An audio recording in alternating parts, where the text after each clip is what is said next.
Hello students, अगर एक charge particles को मैग्नेटिक फील्ड में कुछ एंगल बना के एंटर कराया दिया जाए तो क्या होगा, इसी को हम लोग आज देखेंगे या फिर डिराइव करेंगे। So let's start. सपोज इस साइड में मैग्नेटिक फील्ड है, okay, B magnetic field. Suppose यहाँ पे एक चार्ज है जो इस तरह से कुछ एंगल बना के यहाँ पे एंटर किए, okay, with some velocity v। Angle यहाँ पे जो चार्ज है, angle between v and b is theta. यहाँ पे थीटा एंगल बना के मैग्नेटिक फील्ड के साथ चार्ज पार्टिकल एंटर किया है, ओके। सो यहाँ पे ऑब्वियसली लॉरेंस फोर्स एक्ट होगा, पर क्या ये लॉरेंस फोर्स डायरेक्टली इस पे एक्ट होगा या फिर इसका मोशन किस तरह से होगा, इसको हम लोग अभी डिस्कस करेंगे।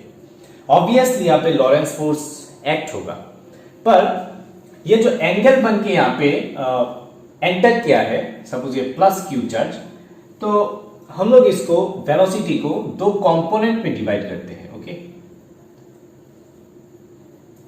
एक इस कंपोनेंट पे और एक बी की डायरेक्शन पे, ओके। सो सपोज हम लोग वी बी पकड़ लेते हैं, ये आ जाएगा B cos theta, V cos theta, sorry V cos theta, and इस डायरेक्शन में आ जाएगा V N, suppose normal direction में V sine theta, okay. So V can be resolve, V can be resolve into two components, okay. What are they? Number one, VB is equals to V cos theta, and number two is equal to V n is equal to V sin theta. अभी यहाँ पे हम लोग एक एक part करके देखेंगे। Suppose first of all हम लोग V cos theta पार्ट को नहीं देखेंगे, only V sin theta part को देखते हैं क्या होता है। so, यहाँ पे हम लोग को दिखाई दे रहा है कि अगर हम लोग Vn या फिर V sin थीटा पार्ट ले, तो यहाँ पे ये जो पार्टिकल है मैग्नेटिक फील्ड में परपेंडिकुलरली एंटर कर रहा है, और हमें पता है कि कोई अगर चार्ज पार्टिकल मैग्नेटिक फील्ड में परपेंडिकुलरली एंटर करता है तो इसका पाथ सर्कुलर हो जाता है, okay. And which is equals to centripetal force is equals to Lorentz force. तो यहाँ पे हम लोग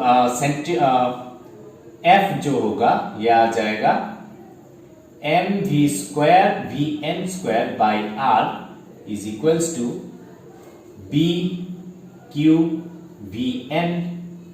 तो यहां से हम लोग r का वैल्यू निकाल सकते हैं, which is equals to m vn divided by b q, okay. Vn की जगह पे हम लोग V sin थीटा लिख सकते हैं, m v sin theta divided by B Q.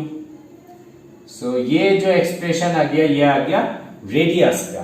तो ये तो आ गया एक कंपोनेंट का, और दूसरे कंपोनेंट का क्या होगा।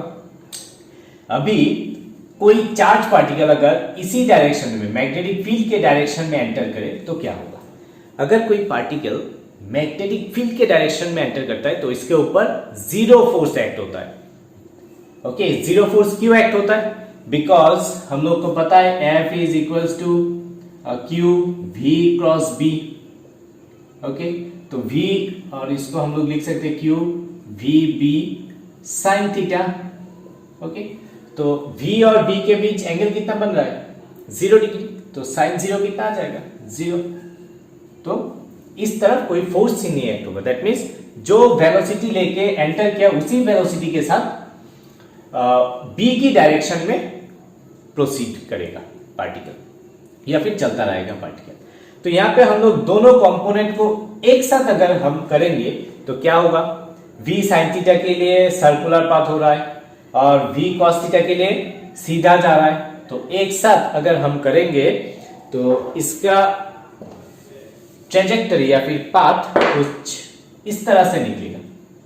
अगर ये है मैग्नेटिक फील्ड का डायरेक्शन, तो यहां पे आ जाएगा इस तरह से,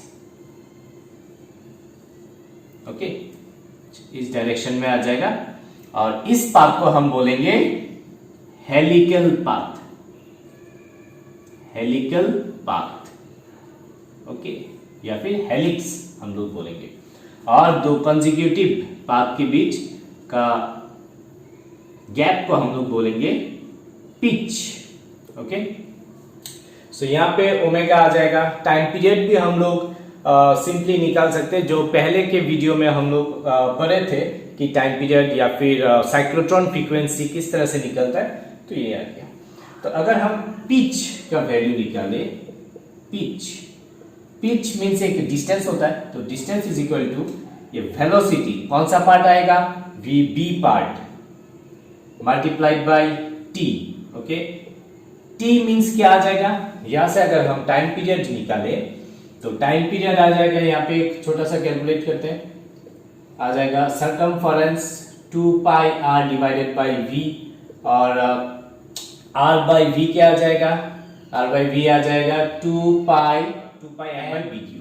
तो यहाँ पे 2 pi M divided by B Q multiplied by V B means V cos theta. तो ये आ जाएगा पिच का expression, okay. I hope all the explanation are quite clear to you। और फिर भी अगर आपको कोई प्रॉब्लम है तो आप कमेंट सेक्शन में क्वेश्चन पूछ सकते हैं। Okay, thank you.